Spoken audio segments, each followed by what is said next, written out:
గుమ్మగుమ్మలాడే రసం rice ready అయిపోయిందండి వేడివేడిగా. ఇప్పుడు టమాటాలు వేసేద్దాము. ఇప్పుడు ఒక్కసారి మిక్స్ చేసుకుందాం. అప్పడం లేకుండా రసం రైస్ ఎలా తింటాం చెప్పండి. అసలు రసంలోకి అప్పడం తింటే, చల్ల మిరపకాయలు నంచుకొని తింటే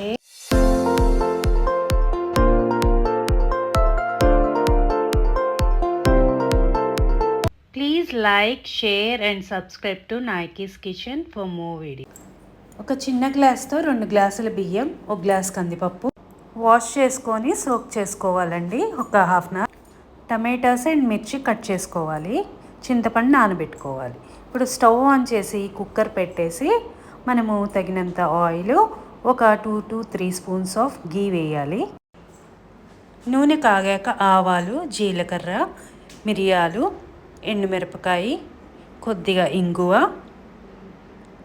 ఒక 2 వెల్లుల్లి, దంచిన వెల్లుల్లి, ఒక 2 పచ్చిమిర్చి, ఒక హాఫ్ ఆనియన్ వేస్తున్నాను.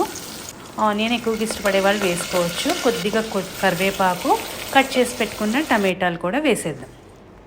రుచికి సరిపడ ఉప్పు, పసుపు, ఒక స్పూన్ కారం, కొద్దిగా మిరియాల పొడి వేసుకొని ఒకసారి బాగా కలుపుకోవాలి. అదంతా పట్టేలాగా కలుపుకొని ఒక 2 నిమిషాలు వదిలేద్దామండి.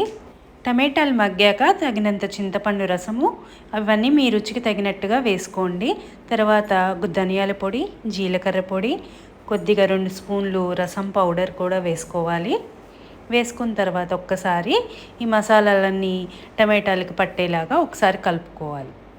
కలుపుకున్నాం కదా, ఈ టమాటాలన్నీ మగ్గిపోయాయండి. ఇప్పుడు మనము నానబెట్టుకున్న బియ్యాన్ని కూడా, పప్పు బియ్యం 2 కలిపి నానబెట్టుకున్నాం కదా, అవి కూడా నీళ్లు వాడ్ చేసేసి ఈ పేస్ట్లో వేసేసేయండి. వేసుకున్న తర్వాత అన్నం మెతుకులు విరగకుండా ఉండడం, బియ్యం విరగకుండా ఉండకుండా మెల్లగా కింద నుంచి పై వరకు స్లోగా కలుపుకోండి. కలుపుకున్న తర్వాత ఒక 2 నిమిషాలు మూత పెట్టేసుకోండి. దానికి తగినంత 1కి 2 కాబట్టి నేను 6 గ్లాసుల నీళ్లు పోస్తున్నాను. ఎందుకంటే 2 గ్లాసుల బియ్యము, 1 గ్లాసు కందిపప్పు. ఇంకొద్దిగా ఎక్కువ కావాలంటే పోసుకోవచ్చు. నీళ్లు పోసుకున్నాక కలుపుకున్నాక కొద్దిగా ఎక్కువ కొత్తిమీర వేసుకొని కుక్కర్ మూత పెట్టేసుకొని ఒక 4 విజిల్స్ కానీ 3 విజిల్స్ కానీ వచ్చేదాకా ఉంచుకోండి. అలా కుక్కర్ విజిల్స్ వచ్చేసాయండి. నేను ఒక 3 విజిల్స్ ఉంచుకున్నాను.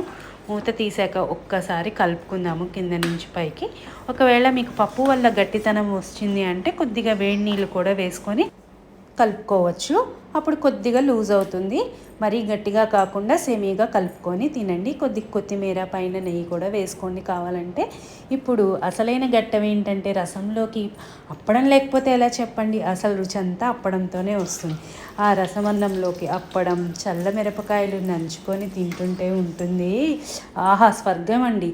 ఇంత simple, quick and easy recipe, stomach filling recipe. ఈజీగా ఏ చిన్న పిల్లల దగ్గర నుంచి పెద్దవాళ్ళ దాకా లొట్టలు వేసుకుంటూ తింటారు. నచ్చిందా? అయితే మీరు మాత్రం తప్పకుండా ఈ రెసిపీ ట్రై చేసి ఎలా వచ్చిందనేది నాయకీస్ కిచెన్లో కామెంట్ రూపంలో తెలియజేయండి. అలాగే మీకు నచ్చితే like, share, comment and subscribe చేసుకోండి.